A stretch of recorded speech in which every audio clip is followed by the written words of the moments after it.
আসসালামু আলাইকুম guys, welcome back to my channel. আশা করি তোমরা সবাই ভালো আছো। আমিও ইনশাল্লাহ খুব ভালো আছি। তো অনেক দিন ব্যস্ত থাকার কারণে তোমাদের মাঝে ভিডিও শেয়ার করা হয়নি।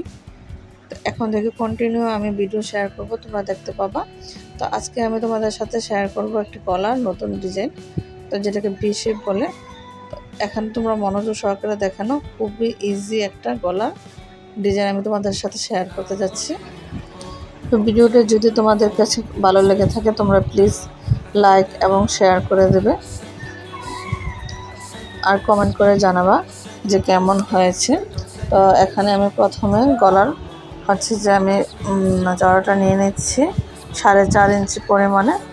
তো তোমরা ভালো করে দেখে নাও। তো এখানে আমি 4.5 ইঞ্চিতে মার্ক করে দিলাম। এবার যে আমি লম্বাটা নিয়ে নেব। তো তোমরা এভাবে ধরে লম্বাটা নিয়ে নিতে পারো, আবার এভাবে ধরেও নিয়ে নিতে পারো। তোমরা আড়াআড়িভাবে ওইখান থেকে মার্ক থেকে ধরে নিতে পারো। তো আমি এখানে 8 ইঞ্চি পরিমাণে লম্বাটা নিয়েছি। আর নিচের আমি চড়াটা নেব 1.5 ইঞ্চি পরিমাণে। তো এভাবে একটা স্কেল দিয়ে আমি দাগটা টেনে নেব।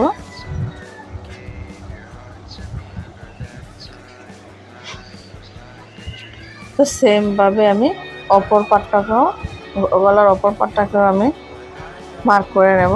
তো তোমরা চাইলে এভাবে ধরে যে রং কালারটা আছে কালারটা দিয়ে এভাবে করলেই, কাপড়টাকে প্রেস করলেই দাগ উঠে যাবে। তো এখানে যে এখন আমি 1/2 ইঞ্চি উপরে একটা করে একটু মার্ক করে নেব কাটিং করে নেওয়ার জন্য। সেলাই করে সেম 4.5 ইঞ্চি থাকবে। এবার আমি কাটিং করে নেব।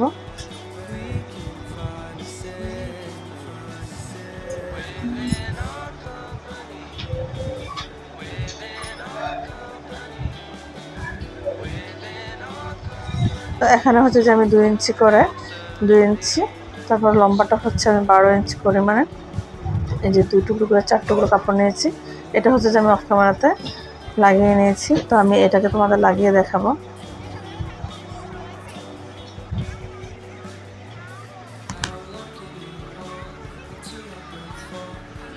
তো যে কাপড়টা দিয়ে আমি এক কালার কাপড় দিয়ে পাইপিং দেবো সেটা আমি প্রায় 1 ইঞ্চি পরিমাণে নিয়েছি। তো এভাবে করে আমি এভাবে মেশিনে আমি এটাকে সমান করে করে নেব।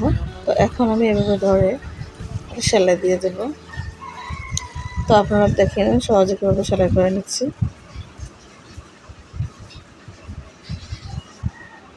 তারপর এভাবে বাঁশ দিয়ে আমি সেলাইটা করে নিচ্ছি।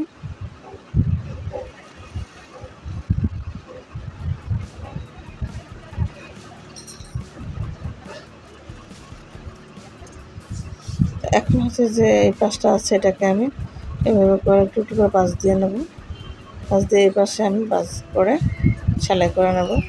তো আমার কাছে এভাবে সহজ মনে হয়েছে, আমি তাই এভাবে তৈরি করে নিয়েছি। আপনাদের কাছে যেভাবে সহজ মনে হয় আপনারা এভাবে তৈরি করে নিতে পারেন, আর চাইলে সেম এভাবে তৈরি করে নিতে পারেন।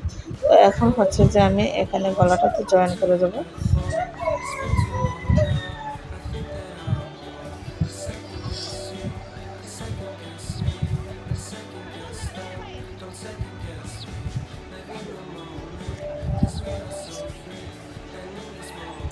তো এখানে আমি 1/2 ইঞ্চি পরিমাণ কাপড় বাদ রেখে সেলাই করে নিচ্ছি।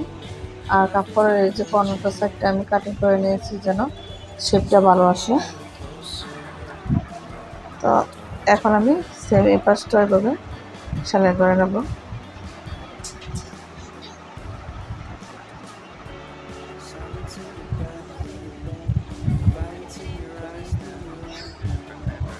এভাবে রেখে আমি এই পাশটা সেলাই করে নেব। আপনাদের কাছে রিকোয়েস্ট থাকবে ভিডিওটি যদি ভালো লাগে থাকে ফ্রেন্ডস এবং ফ্যামিলির সঙ্গে শেয়ার করবেন আর একটা লাইক দিয়ে দিবেন। আর আমার চ্যানেলটা সাবস্ক্রাইব করে পাশে থাকা বেল আইকনে অল ক্লিক দিয়ে রাখবেন যেন ভিডিও ছাড়ার সাথে সাথে আপনারা নোটিফিকেশন পেয়ে যান।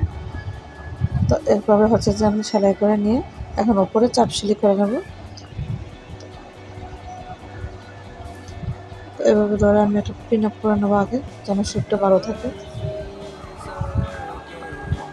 তারপর হচ্ছে যে নিচের এই অংশটুকু সেলাই করে নেব।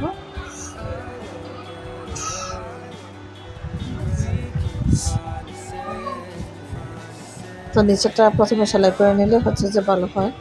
তো প্রথমে নিচেরটা সেলাই করে নেব। তো এই যে এটা আমি সেলাই করে নেব।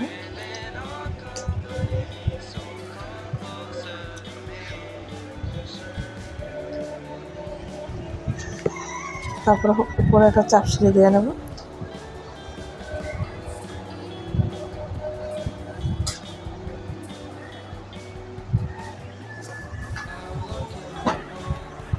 তো এখানে 2টা চাপ সেলাই দিলে হচ্ছে যে সুন্দর দেখা যায়। আপনারা চাইলে 2টা চাপ সেলাই দিয়ে নিতে পারেন।